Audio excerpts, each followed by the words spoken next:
Well, how's it going, everybody? I'm back. It's me, Keith Barnes. It's Apocalypse Movies. It's a movie watching challenge. And I've been challenged again. It's the second time I've been challenged in the last month or so, which is great because I went a long time without being challenged. Now I've got two in here, so I'm very excited. And this is a good one because this is a movie that I missed. Obviously, that's the whole point of this thing. I missed this movie, but it's M. Night Shyamalan's The Visit. Would you mind getting inside the oven to clean it? Stop! Nana, stop! This movie came out in 2015. I actually thought it came out earlier than that, but this is what everybody keeps referring to as his return to form. That's what I kept hearing about M. Night Shyamalan. And this movie, I was just looking it up a second ago. Movie was made for $5 million. Absolutely true. Made 98 million at box office. So massive hit. So yeah, you can definitely see why. And this followed with a Split, which is very good. Glass, not so much. And then that new one that's out right now with Dave Bautista, Knock at the Cabin, I think. So that's a weird title. Anyway, yeah, but this was the return of M. Night Shyamalan. He had several misses over the previous, 2015, probably the previous, 10 years. From over, I think everything from The Village, which I think is excellent, all the way till this one. So including the awful Last Airbender, which hurt me as a fan of the Last Airbender series. But anyway, not about that. We're talking about The Visit. So we got two kids aged, I think, 13 and 15. Catherine Hahn is their mom. They're going to go visit their grandparents. She's been estranged from her parents for, several years, since she was like 19 or something. And we opened the movie up with her explaining that. So I'm thinking, okay, she's telling a story of what happened, her sort of frayed relationship with her parents. By the way, I don't usually spoil a lot in these reviews, but I'm gonna spoil a little bit of this. Not a whole lot, but right away though, at the beginning, they discover, this is a found footage-ish kind of documentary. The daughter is I don't have the actress name to matter. The daughter, don't disrespect, but she's the oldest one. She's a 15-year-old. She's making a documentary about the situation. So right away, I rolled my eyes. I went, okay, God, this is another kind of found footage documentary, whatever you want to call it, film, documentary style shooting here. I gotta say that kind of knocked me out a little bit. So I immediately, and I didn't go into this with a bad attitude, but as soon as I saw that brought me down. That brought me down. It put me in a, I don't want to say dismissive space. I was still open. I'm into the story. I was watching it, but I was not happy with this style. And I remembered, listen, this was 2015. There was a bit of stretch from probably 07 or 08 till around this time where there was a lot of these movies. A lot of that found footage style. So one of the characters is filming whatever is going on, and that's how they're telling the story in this movie. I didn't like that. Okay, I didn't like that at all. But it worked in the sense of it helped. It was a device to kind of give backstory into the characters, the Catherine Hahn playing the single mom and her two kids, and how that affects them. Their dad. They tell us, we find out their dad that left them and started a new family.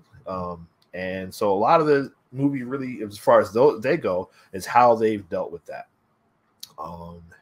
And that did stick with me because that's a situation that hit home for me, because I'm a single dad, and my kids live with me, so I'm in a kind of I could relate to that, just it's a tough thing to deal with. But so I did find that interesting. That's the one thing in the movie that ran throughout that did work for me, and I did actually enjoy. But Anyway, Catherine Hahn, as the mom, reveals that she just was contacted on the internet by her parents, and they want the kids who they never met to come visit them for a week.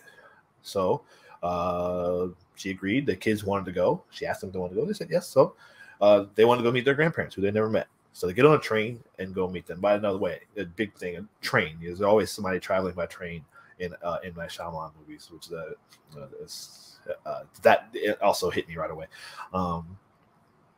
So, and he's not in this movie too, which I actually just realized he's not in this one. But anyway, they go, they get on the train. Again, more of the documentary style. There's a bunch of interview things. The daughter's doing a lot of asking questions, and there is the two kids I will say that are great. I don't really like kid actors and a lot of stuff. I actually really enjoyed the brother and sister in this movie. They were really, really good. Yeah, I actually believed them as siblings, for one thing. I think they worked really, really well together. And I really actually enjoyed them. I thought they were great. But a lot of this movie, once they get to the place where they're going, I can't remember the name of the city, this small rural town, their grandparents meet them at the station. Right away, you can see that, they're odd, but okay. Maybe it's just they're older and they're meeting their grandkids for the first time of their estranged daughter. And it's a bit of an awkward introduction, but I don't know. They get to the house. It's an old house, no Wi-Fi, which they discover, no signal for the cell phones. So right away, I knew, okay, that's probably going to be a thing. But they are able to Skype with their mom somehow on the daughter's computer. She uses her computer for editing, and so they are able to Skype at certain points with their mom that way. But yeah, this movie, and throughout, and I remember the trailers for this, you can see the grandparents are weird. Let's just say, like, there's just a lot of strange behavior from the two of them, and then it gets to the point where at night they're told, bedtime's 9:30. They pretty much lock them in the room. They have a lock but thankfully they have a lock that's on the inside. But they lock them in the room, and they're told bedtime's 9:30. Essentially, just don't come out of your room. But they hear a lot of weird noises, and then eventually, just weird stuff going. A lot of weird goings on with the grandparents, particularly the grandmother. Now, at this point, I'm going to say I was aware of the twist, because that's what we're always looking for with Shyamalan movies, is some kind of twist. I actually was aware, because I had heard years ago that the grandparents weren't their actual grandparents. So I will admit, part of my opinion of this movie is a little bit colored by that. I tried to just put that aside, and at this point, I just knew that was coming, so I was really just watching to see, okay, what's the actual story here?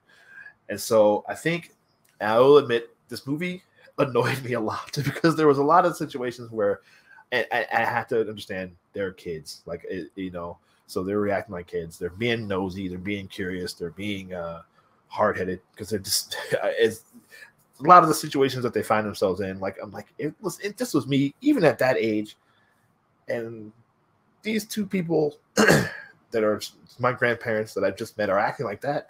I'm just staying in my room. I am not going out to talk to them. I'm not doing. I don't want to interact with them. You know what? I'm just going to sit in the room. But that's where you take away the phone and the internet. There's no internet. There's no Wi-Fi. There's no no cell reception. So that's why you take that away. So they can't do that. So they have to get out and be outside around the house. They live kind of on a farm. Looks like a lot of acreage there, a lot of land. So they just got to get out of the house, and they almost forced to interact with them. So, but yeah, for me, I wouldn't have left the room. I'm like, I'm just going to stay here.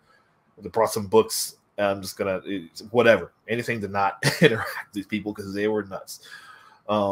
But yeah, so if you watch the trailer to this, you see a lot of this weird stuff that you see in that trailer is just, that's what's happening throughout the movie. So there's a lot of that, and they're there for a week. They're there from what appears to be Sunday to Saturday.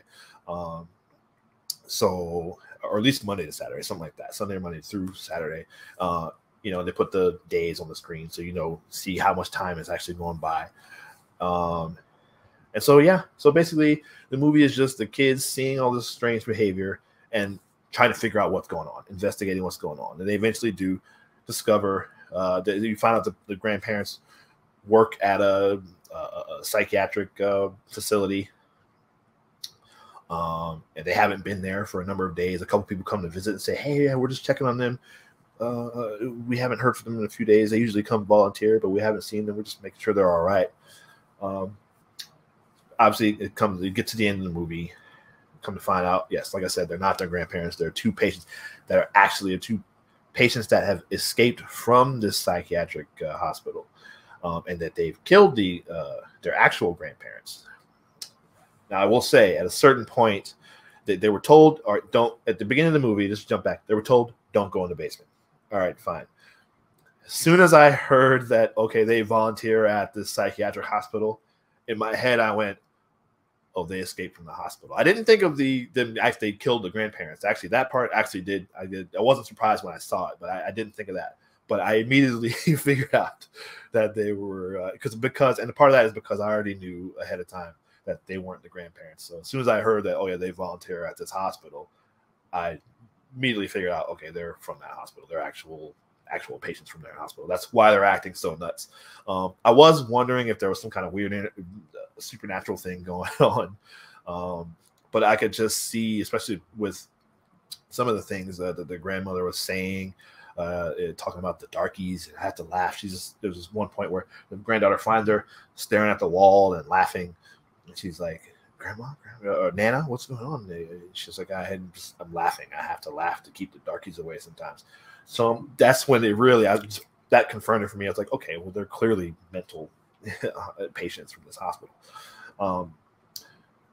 So a lot of that for me, like I said, I was just a little impatient waiting for the thing to happen, the big reveal. And like I said, the reveal for me was that they actually killed the grandparents and they had their bodies in the basement. That's why they were told not to go down there. This is a horrifying discovery for the daughter. But at that point, the way everything unfolds is, and I'm not going to spoil what happens from there, but it was fine. It was solid. I actually, I realized it's me. I understand, like I said, my impatience with the movie because I knew what was happening ahead of time, and I'm really not big on that kind of. There's a lot of the same stuff, and it's a short movie. I will say it's 95 minutes, so that's a good thing. If this movie had been any longer than it was, I probably would have.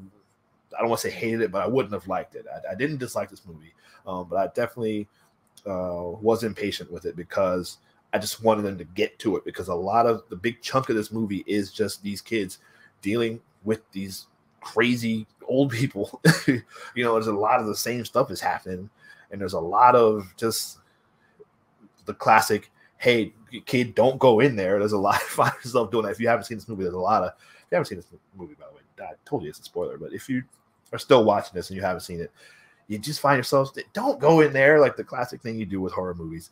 But like I said, the performances are all excellent, and I do like the themes. Essentially, when you get to the end of this movie, and Catherine Hahn is kind of just talking about, she finally explains what happened the day that she left her parents, because that's the mystery. We ask, the daughter asks her at the beginning of the movie, what happened the day you left home? She doesn't want to talk about it, and she finally talks about it at the end, and it's really good. It's a great scene. She talks about what happens, and the whole point of it is to not to hang on to anger, and there's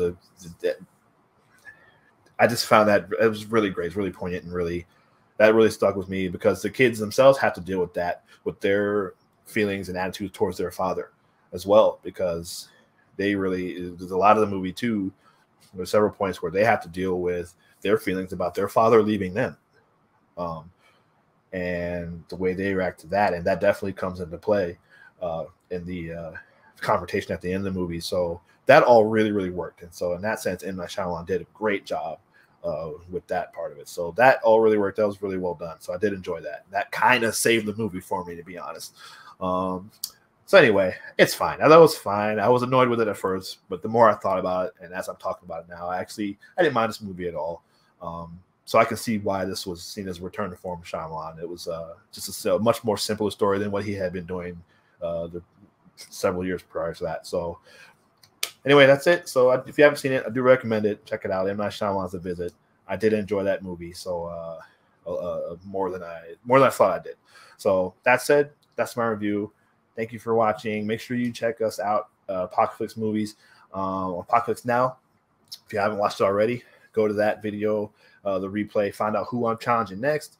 And check us out every Tuesday, 7 p.m. Pacific time on Apocalypse Now. Make sure you follow us on all the social medias.